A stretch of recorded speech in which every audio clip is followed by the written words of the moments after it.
Ernesto Guevara nació en Rosario, Argentina, el 14 de junio de 1928 y murió en La Higuera, en Bolivia, el 9 de octubre de 1967. Conocido como Che Guevara, fue un médico, político, militar, escritor, periodista y revolucionario argentino-cubano, y uno de los ideólogos y comandantes de la Revolución Cubana. Guevara participó desde la Revolución y hasta 1965 en la organización del Estado cubano. Desempeñó varios altos cargos de su administración y de su gobierno, sobre todo en el área económica. Fue presidente del Banco Nacional, director del Departamento de Industrialización del Instituto Nacional de Reforma Agraria, INRA, y ministro de Industria. En el área diplomática actuó como responsable de varias misiones internacionales. Para muchos, su figura sigue siendo la de ese revolucionario que en 1956 desembarcó en Cuba junto a los hermanos Castro, para echar 3 años después al general Fulgencio Batista. Con tantas versiones al respecto, parece imposible poner a todo el mundo de acuerdo acerca de lo que significó realmente el Che y de todo aquello en lo que creía o por lo que luchó. Lo único claro a día de hoy es que Ernesto Guevara sigue presente en la memoria de todos. Homenajes, cabellos subastados, nuevos hallazgos sobre su muerte, dicen que nadie muere mientras su recuerdo siga vivo. El lado oscuro del Che. Su discurso revolucionario caló tan hondo que su imagen está hoy en todo tipo de souvenirs como camisetas, chapas, gorras, etc. El tiempo convirtió a Guevara en un mito, pero son también muchos los que no lo recuerdan así. Ordenó la mayoría de los fusilamientos de la cárcel de La Cabaña. Ernesto Guevara fue el responsable de la mayoría de los fusilamientos de la cárcel de La Cabaña. Era un hombre que castigaba con firmeza a cualquiera que no pensase como él. Castigaba a los homosexuales, a los que vestían con ropa extranjera, impuso para ellos trabajos forzados incluso. Lo dice un hombre que vivió en primera persona los comienzos de la revolución y que llegó incluso a conocer al Che. Antonio Güedes, vicepresidente de la Unión Liberal Cubana, ha transmitido su experiencia y la de muchos cubanos en los años 60. Güedes se pregunta cada día cómo es posible crear un mito en base a lo que nunca fue. El disidente cubano habla de Guevara como un marxista-leninista, cuyo único fin era imponer un régimen al estilo chino o moscovita. Mitificarlo es fruto de la ignorancia. El Che no fue Gandhi ni nada parecido a un pacifista, no quería derechos humanos. Dijo que el hombre debía convertirse en una maquinaria de matar al enemigo. Era un terrorista, un violento. Tenía todas esas cosas que hoy alarman a la sociedad mundial y sin embargo, en su caso, se ensalzan. Asimismo, Güedes aseguró que Guevara hizo mucho daño al frente del Banco Nacional de Cuba, entre finales de los años 50 y principios de los 60, por su desastrosa gestión. Se dedicó a firmar billetes con la palabra Che y nada más. Toda su administración fue un caos y sumió al país en una profunda crisis económica, afirmaba Antonio. Una fría máquina de matar. Guevara luchaba por la libertad de las mujeres y hombres, pero no titubeaba cuando a su consideración debía matar a alguien. La teoría de la fría máquina de matar, de la que habló en su mensaje a la Tricontinental, la aplicó tras la caída del régimen de Fulgencio Batista, cuando organizó ejecuciones al frente de la prisión de La Cabaña, que se estiman entre 55 y 105, al menos de las que gestionó de manera directa. Intolerancia ante los disidentes. La Revolución Cubana, como cualquier conflicto armado, representó un golpe para la ciudadanía, sean partidarios o no de las fuerzas en pugna. En el caso cubano, el Che supervisó el Centro de Trabajos Forzados Guanacabibes, precursor de los campos de concentración de disidentes, homosexuales, gente con creencias religiosas y otras minorías que no se consideraban aptos dentro del nuevo régimen. Humanitario dispuesto a sacrificar a millones. El Che Guevara se encargó de fundar las relaciones entre la Unión Soviética y Cuba, además de ser uno de los personajes clave en el despliegue de misiles nucleares en el territorio cubano. Esto provocó la crisis en 1962 que concluyó 3 meses de tensas negociaciones entre la Unión Soviética y Estados Unidos. En una entrevista con un medio británico, Guevara admitió que de haber estado en sus manos, hubiera disparado contra Estados Unidos, pues la imposición del socialismo ante el capitalismo valía millones de víctimas de bombas atómicas. La economía. La razón por la que el Che Guevara abandonó el régimen por el que tanto peleó fue la más básica para cualquier país moderno: la economía. Las políticas que el argentino aplicó durante su gestión, como la industrialización rápida para salir de la esclavitud económica con Estados Unidos por la exportación de azúcar, llevaron a una crisis que obligaron a Fidel Castro a enfocarse a resolver los problemas internos en Cuba. Esto, aunado al ansia del Che de exportar la revolución a otros países latinoamericanos, llevó a la separación de sus camaradas y de toda la isla. Se le preguntó a Guillermo Coubertin, integrante de bases y profesor de la Universidad Católica de Rosario, Argentina, responsable de una campaña educacional para desmitificar y exponer el lado oscuro del Che Guevara, las siguientes preguntas. ¿Qué aspectos crees que son los más ocultos alrededor de Guevara?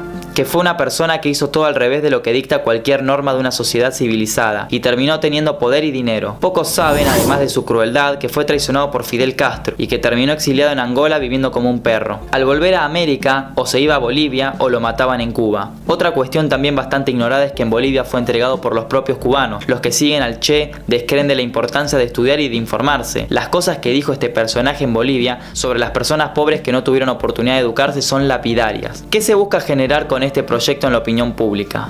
Que las personas serias y con inquietudes intelectuales puedan investigar mejor los hechos y hacer una interpretación propia de la cuestión. La mística del personaje no puede sobrevivir ninguna investigación por su crueldad, su falta de lealtad y su poca claridad de objetivos. ¿Qué solés decirles a las personas que encontrás con una remera del Che Guevara? Que si supiera quién fue esa persona, que si busca cómo vivió y de qué manera condenó a las personas que cayeron bajo su influencia, no les gustaría estar envueltos con él. Campo de trabajo forzado cubano. El trabajo os hará hombres, así curaba el Che a los gays. El Che Guevara fue el organizador de la construcción del primer campo de trabajo forzoso en la península de Guanacavives, como mencioné previamente. Sería una más de las decenas de prisiones de la Revolución Cubana. A la entrada del campo, copiando el lema que presidía el campo de concentración de Auschwitz, podía leerse: el trabajo os hará hombres, y el centro estaba destinado a albergar homosexuales. Poco después se aprovecharon estas instalaciones y la de los otros campos que se construyeron en la misma zona de Cuba para encarcelar a aquellos casos dudosos de los que no estábamos seguros de que deban estar encarcelados. Mandaban a Guanacavives a la gente que no debía ir a la cárcel, gente que ha cometido crímenes contra la moral revolucionaria. Este campo sirvió de modelo para que en la provincia de Camagüey se generalice la detención, tortura y asesinato de homosexuales, católicos, sacerdotes y personas que no habían cometido crímenes, pero que cuya moral se situaba frontalmente a los principios que establecían como revolucionarios desde la nueva autoridad revolucionaria de Cuba. Quienes eran trasladados a estos campos de concentración, generalmente hacinados en camiones, llevaban en su hoja de ingreso el delito de desadaptados. Los testimonios de los supervivientes de aquellas prisiones han contado, una vez fuera de Cuba, cómo la mayoría de los presos nunca regresaron. Allí se producían violaciones, mutilaciones y palizas continuamente. Brutalidades que se cometían, según declararon los supervivientes, con la intención de reconducir las conductas. Especialmente se ensañaban con los homosexuales, a quienes repartían los trabajos más duros y desagradables, aquellos en los que se necesitaba más fuerza física. Mucho lo que discrepa a la sociedad mundial entre si el Che Guevara de verdad fue una persona buena que luchó por sus ideales, por sus objetivos, por lo que creía correcto, que era contra el Estados Unidos imperialista y lo que lo llevó a liberar a Cuba de la dictadura con Batista, o si era una persona asesina, un monstruo que asesinó a un montón de inocentes y que solamente velaba por sus intereses propios. Muchos son los libros y los autores que critican a esta persona y demuelen los mitos uno a uno referido a esta persona y las atrocidades que cometió. Por ejemplo, tenemos a Nicolás Márquez, un autor argentino, en el libro Máquina de Matar, que en efecto critica y detalla muy intensamente lo que de verdad fue el Che Guevara. Por el otro lado tenemos también a Jacobo Machover, otro autor conocido, con el libro La cara oculta del Che, un libro del 2008 que también detalladamente da una explicación muy sintética pero a la vez detallada de por qué el Che Guevara fue lo que fue y por qué de verdad, más que ser alguien que merezca glorificar, es una persona completamente diferente a eso y alguien al cual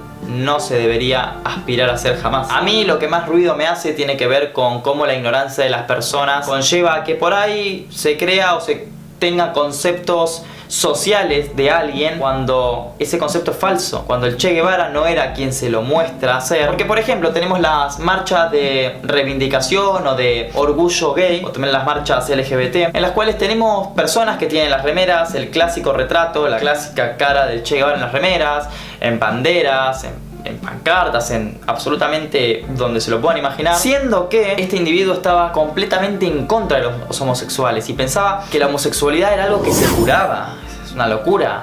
Que se curaba incluso con trabajo forzoso, como dije en el video, es una locura. Y fíjense ustedes qué contradictorio y qué tan mal nos puede hacer la ignorancia. Pocas ganas de investigar, de informarse, de educarse, de indagar, de saciarnos esas dudas, conllevan a esa ignorancia que no hace más que perjudicarnos a nosotros mismos. Otro ejemplo claro tiene que ver con Evita y las manifestaciones de lucha feminista contra el patriarcado, donde se puede ver que también citan pancartas, banderas, remeras, haciendo referencia a Evita, cuando explícitamente esta estaba en contra de los movimientos feministas. Cómo la ignorancia de las personas conlleva que se sobreestime el conocimiento, se crea que no hay que estudiar tanto, no hay que leer tanto, total, yo creo saber todo. Y es como que Es algo que yo creo hace bastante tiempo. Se subestima mucho el conocimiento.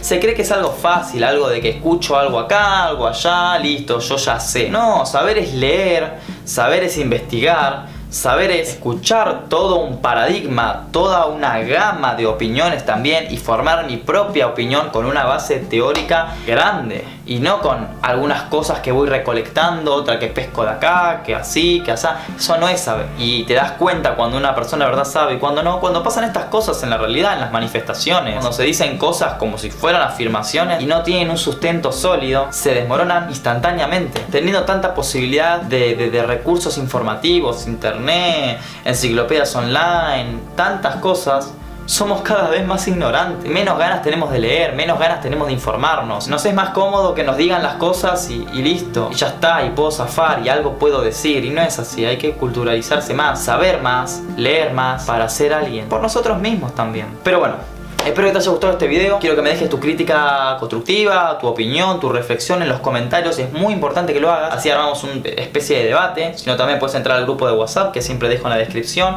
para que entres, debatas con nosotros, ahí en el grupo con los suscriptores, conmigo incluso que soy bastante activo. También a veces mandamos momos, pero bueno, no podemos estar debatiendo todo el tiempo, no es así. Así que bueno, espero que te haya gustado el video. Y nada, nos estamos viendo en el próximo video. Así que nada, te mando un gran saludo y nos vemos pronto. Chau.